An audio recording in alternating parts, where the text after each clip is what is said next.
మిథున రాశి వారు రథసప్తమి పండగ సందర్భంగా సూర్య భగవానుడి ఆశీస్సులు ఎలా పొందాలో ఈ వీడియోలో సవివరంగా సంపూర్ణంగా తెలుసుకుందాం. మిథున రాశిలో ఏ ఏ నక్షత్రాలు వస్తనగా మృగశిర నక్షత్రంలోని 3వ పాదం, 4వ పాదం, ఆర్ద్ర నక్షత్రంలోని 4 పాదాలు, పునర్వసు నక్షత్రంలోని 1, 2, 3 పాదములు కలిపితే మిథున రాశి. చాలామందికి పుట్టినటువంటి కాల సమయంలో డేటా బర్త్లు లేనటువంటి కారణం వలన పేరు యొక్క మొదటి అక్షరాన్ని అనుసరిస్తూ రాశిని తెలుసుకునే ప్రయత్నం అవుతుంది. అవి ఏ అక్షరాలు ఒకసారి పరిశీలన చేద్దాం. కా, కి, కు, ఖం, అజ్ఞ, ఛ, కే, కో, హ అక్షరాల వారందరూ కూడా మిథున రాశి జాతకులే. మిథున రాశి యొక్క అధిపతి బుధుడు అవ్వడం వలన ఈ రథసప్తమి సందర్భంగా సూర్యభగవాన్ యొక్క ఆరాధన, సూర్యభగవానికి అర్ఘ్యం వదిలేసేయడము, యథాశక్తిగా ఈ రావి ఆకుల్లో కానీ అరటాకుల్లో కానీ లేకపోతే తెల్ల జిల్లెడు ఆకులపైన సూర్యభగవానుడికి నైవేద్యం పెట్టి ప్రసాదం అందచేయడం వలన సంపూర్ణ ఆయురారోగ్యాలు, బుధాదిత్య రాజయోగము, మంచి బుద్ధి కలుగుతుందని చెప్పి గమనించాలి. అర్ధాష్టమ కేతు కారణం వలన చిన్న చిన్న విషయాలకు ఆందోళన, ఆవేశం తగదు. జ్ఞానం, మౌనం, ధ్యానం, ధర్మము, ఆసనాల వలన ప్రశాంతత కలుగుతుందని చెప్పి గమనించాలి. అష్టమంలో కుజుడు, బుధుడు, శుక్ర సంచార స్థితి కారణం వలన, కుజదోష ప్రభావం కారణం వలన మీ యొక్క జన్మ నక్షత్రం రోజున అష్టమి, పూర్ణిమ, బహుళాష్టమి సందర్భంగా దూర వాయు జల ప్రయాణాలు పెట్టుకోకపోవడం, ఆవేశానికి దూరంగా ఉండడం, మౌనంగా ఉండడం వలన అనేక రకాలమైన సమస్యలు వాటంతటికి వాటే తొలగిపోతాయని చెప్పి గమనించాలి. భాగ్యస్థానంలో రవి, శని సంచార స్థితి ఏడాది తర్వాత కుంభరాశిలో కలవడం వలన భార్యాభర్తల్లో ఒకరిపైన ప్రేమానురాగాలు అవసరం. ఆరోగ్యకారకుడు రవి, ఆయుకారకుడు శని కావడం వలన భార్యాభర్తల మధ్య విభేదాలు రాకుండా చూసుకోండి. చిన్న చిన్న విషయాలను పట్టించుకోవద్దు. ఈ వీలైనంత వరకు ప్రేమ, ఆప్యాయత, నమ్మకం అనేటువంటి జీవితమైన పొందగలిగితే ఈ గడ్డుకాలం నుంచి బయటపడతారు అని చెప్పి గమనించాలి. రాజ్యస్థానంలో రాహు, లాభస్థానంలో గురు సంచార స్థితి కారణం వలన అన్నింటా విజయం మీ సొంతం. స్వయం వృత్తులు, సేవారంగాలు, వ్యాపారాలు, గృహ భవన నిర్మాణ కార్యక్రమాలు, వ్యవసాయ సోదరిమణులు, హోటల్ వ్యాపారస్తులు, చిన్నపాటి కుటీర పరిశ్రమలు చేసేటువంటి వారందరికీ చాలా మంచి కాలము అని చెప్పి గమనించాలి.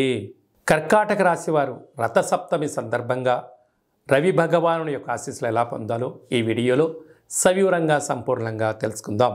కర్కాటక రాశిలో ఏ నక్షత్రాలు వస్తనగా పునర్వసు నక్షత్రంలోని చివరి పాదం 4వ పాదము, పుష్యమి నక్షత్రంలోని 4 పాదాలు, ఆశ్లేష నక్షత్రంలో 4 పాదాలను కలిపితే కర్కాటక రాశి. చాలామందికి పుట్టినటువంటి కాల సమయంలో డేటా బర్త్లు లేనటువంటి కారణం వలన పేరు యొక్క మొదటి అక్షరాన్ని అనుసరిస్తూ ఆ రాశిని తెలుసుకునే ప్రయత్నం అవుతుంది. అవి ఏ అక్షరం ఒకసారి పరిశీలన చేద్దాం. హి, హు, హే, హో, డా, డి, డు, డే, డో అక్షరాల వారందరూ కూడా కర్కాటక రాశి జాతకులే. కర్కాటక రాశి యొక్క అధిపతి చంద్రుడు. వీరికి ఒకవైపు అష్టమస్థాన శని సంచార స్థితి జరుగుతున్న విషయం తెలిసినటువంటిదే. కనుక ఈ అష్టమస్థాన శని సంచార స్థితిలో రవి భగవానుడి యొక్క ఆశీస్సులు వీళ్ళకు చాలా అవసరం. ఆరోగ్యం భాస్కరాదిత్యేత్ అని చెప్తారు. కనుక వీలైనంత వరకు సముద్ర స్నానం, నదీ స్నానం, లేకపోతే ప్రతిరోజు స్నానం చేసిన తర్వాత సూర్య భగవానుడికి అర్ఘ్యం వదిలేయడం. ఓం గంగే చ యమునే చైవ కృష్ణా గోదావరి నర్మదే సింధు కావేరి జలేస్మిన్ సన్నిధిం కురు అనేటువంటి మంత్రాన్ని ఉచ్చరింపచేస్తూ రాగి చెంబులో నీళ్లు పోసుకొని సూర్య భగవానికి అర్ఘ్యం వదిలేయడం వలన సంపూర్ణమైన ఆరోగ్యం కలుగుతుందని చెప్పి గమనించాలి. కనుక ఆ రోజు నవగ్రహాల్లో సూర్య భగవానునికి తెలుపు పుష్పాల చేత కానీ లేకుంటే ఎర్రటి మందారాల చేత కానీ అర్చన చేయడం వలన ప్రశాంతత, మనశ్శాంతి కలుగుతుందని చెప్పి గమనించాలి. అలాగే తృతీయంలో కేతువు ఉండడం వలన తల్లిదండ్రుల మాట, గురువుల మాట వినడం ధర్మము, విజయానికి సోపానం అని చెప్పి గమనించాలి. సప్తమంలో కుజుడు, బుధుడు, శుక్ర సంచార స్థితి కారణం వలన, కుజదోష ప్రభావం కారణం వలన మీ జన్మ నక్షత్రం రోజున, అలాగనే అష్టమి, పూర్ణిమ తిథుల యందున, మంగళ శనివారాల యందున ఆవేశానికి సరైన సమయం కాదు. ఆలోచన అవసరం. చిన్న విషయాలకు మీరు వాగ్వివాదాలకు దూరంగా ఉండే మానవ ప్రయత్నం చేయండి. కనుక వివాహ ప్రయత్నం చేసేవారికి యోగదాయకం అని చెప్పి గమనించాలి.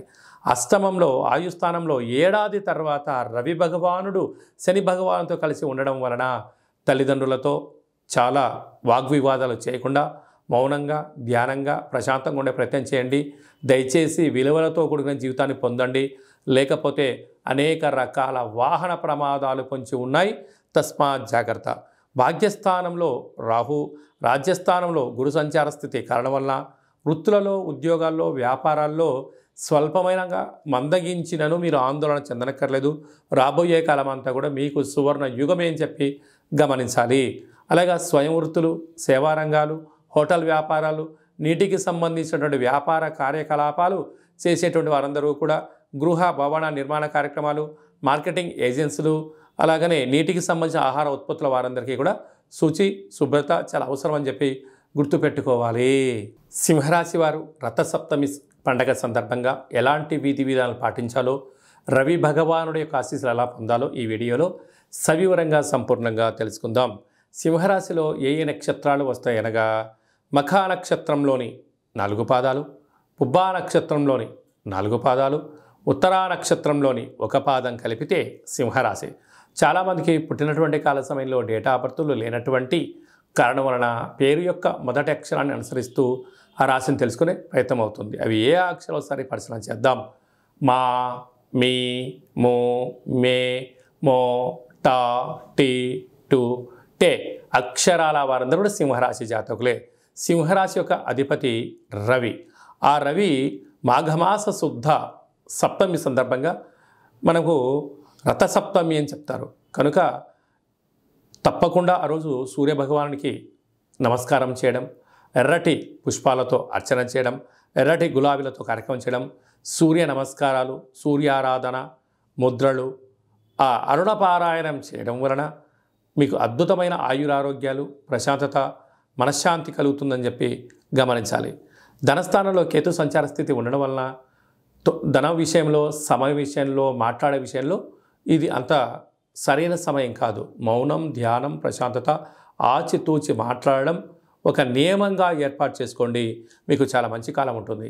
6వ స్థానంలో కుజుడు, బుధుడు, శుక్ర సంచార స్థితి ఉండడం వల్ల నూతనమైన వాహనాలు, బంగారు ఆభరణాలు, వస్త్రాలు, విలాసవంతమైన వస్తువులు, ఆధ్యాత్మిక తీర్థయాత్ర ప్రయాణాలు, కొత్త ఫ్యాక్టరీలు, కర్మాగారాలు, కొనుగోలు, క్రయ విక్రయాలు మీకు యోగదాయకం అని చెప్పి గమనించాలి.